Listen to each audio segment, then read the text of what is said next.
नमस्कार। प्रभाव साक्षी न्यूज 30 पर आप सभी का स्वागत है। भारत और पाकिस्तान के बीच बीती रात हुए संघर्ष के बाद आज दिल्ली में बैठकों का दौर चल रहा है। प्रधानमंत्री नरेंद्र मोदी ने जहां सारे घटनाक्रम का विवरण लिया और आगे के लिए आवश्यक दिशा निर्देश दिए, वहीं केंद्रीय गृह मंत्री, रक्षा मंत्री और स्वास्थ्य मंत्री ने भी अपने अपने विभाग की बैठकें कर हालात की समीक्षा की है।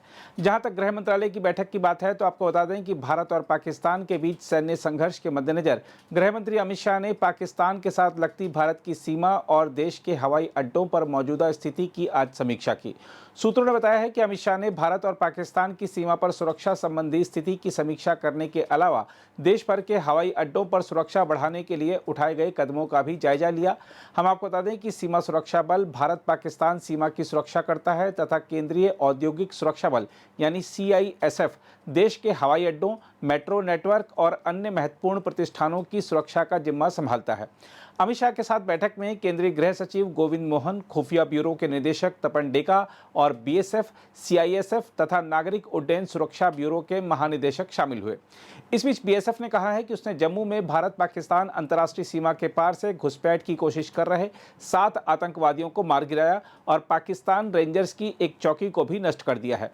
बताया जा रहा है कि सांबा जिले में गुरुवार रात करीब 11 बजे सुरक्षा बलों का आतंकवादियों से आमना सामना हुआ था, जब निगरानी करने वाले BSF के जवानों ने आतंकवादियों के एक बड़े समूह को देखा था।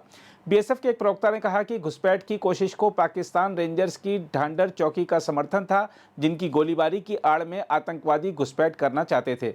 उन्होंने कहा कि सैनिकों ने घुसपैठ की कोशिश को नाकाम कर दिया, कम से कम 7 आतंकवादियों को मार गिराया और ढांढर चौकी को भी भारी नुकसान पहुंचाया है। अधिकारियों ने कहा है कि इस कार्रवाई में और भी आतंकवादियों के मारे जाने की संभावना है। हम आपको बता दें कि BSF ने उक्त चौकी के एक बंकर पर गोलीबारी और उसके ध्वस्त होने की एक थर्मल इमेजर क्लिप भी साझा की है, जहां रेंजर्स की भारी मशीन गन रखी हुई थी। हम आपको बता दें कि पहलगाम में 22 अप्रैल के आतंकवादी हमले और उसकी जवाबी कार्रवाई में पाकिस्तान और उसके कब्जे वाले कश्मीर में आतंकवादी ठिकानों पर भारत के हमले के बाद दोनों देशों के बीच मौजूदा शत्रुता के मद्देनजर BSF हाई अलर्ट पर है। हम आपको यह भी बता दें कि BSF ने पंजाब में अंतर्राष्ट्रीय सीमा पर कल भी एक पाकिस्तानी घुसपैठिए को ढेर कर दिया था। अधिकारियों ने बताया था कि फिरोजपुर सेक्टर में व्यक्ति को 7-8 मई की दरमियानी रात को गोली मारी गई। अधिकारियों ने बताया था कि वह अंधेरे में जानबूझकर अंतर्राष्ट्रीय सीमा पार करता हुआ पाया गया था। वहीं रक्षा मंत्री राजनाथ सिंह की ओर से बुलाई गई बैठक की बात करें तो आपको बता दें कि उन्होंने शीर्ष सैन्य नेतृत्व के साथ आज बैठक कर राष्ट्रीय सुरक्षा परिदृश्य की व्यापक समीक्षा की। यह समीक्षा भारतीय सैन्य प्रतिष्ठानों को निशाना बनाने की पाकिस्तान की कोशिशों को विफल किए जाने के एक दिन बाद की गई। बताया जा रहा है कि सुरक्षा संबंधी बदलते हालात से जुड़े हर पहलू पर बैठक में चर्चा की गई। बैठक में प्रमुख रक्षा अध्यक्ष जनरल अनिल चौहान, थल सेना प्रमुख general Upendra Dwivedi, air chief marshal AP Singh, नौसेना प्रमुख एडमिरल दिनेश के त्रिपाठी और रक्षा सचिव राजेश कुमार सिंह शामिल हुए। रक्षा मंत्रालय के प्रवक्ता ने कहा कि रक्षा मंत्री राजनाथ सिंह ने पश्चिमी सीमा पर सुरक्षा संबंधी स्थिति और भारतीय सशस्त्र बलों की अभियानगत तैयारियों की समीक्षा के लिए एक उच्च स्तरीय बैठक की अध्यक्षता की। भारतीय सेना द्वारा पाकिस्तान के प्रयासों को विफल किए जाने के बाद रक्षा मंत्रालय ने कहा है कि भारत अपनी संप्रभुता की रक्षा करने और अपने लोगों की रक्षा करने के लिए पूरी तरह से तैयार है। हम आपको बता दें कि भारतीय सैन्य अधिकारियों ने बताया है कि भारतीय सशस्त्र बलों ने पाकिस्तानी ड्रोन और मिसाइलों का प्रभावी तरीके से मुकाबला किया तथा दुश्मन के प्रयासों को विफल कर दिया है। वहीं केंद्रीय स्वास्थ्य मंत्री JP नड्डा की बैठक की बात करें तो उन्होंने भारत पाकिस्तान में जारी सैन्य संघर्ष के बीच देश के अस्पतालों की स्वास्थ्य संबंधी प्रबंध की समीक्षा की है।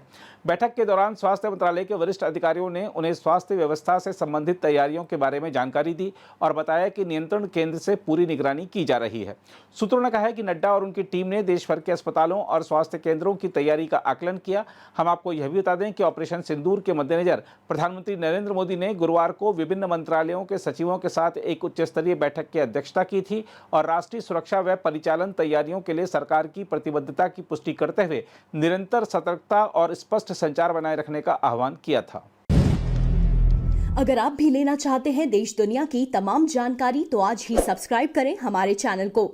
साथ ही नीचे दिए बेल आइकन को जरूर दबाएं ताकि हर अपडेट आप तक पहुंच सके।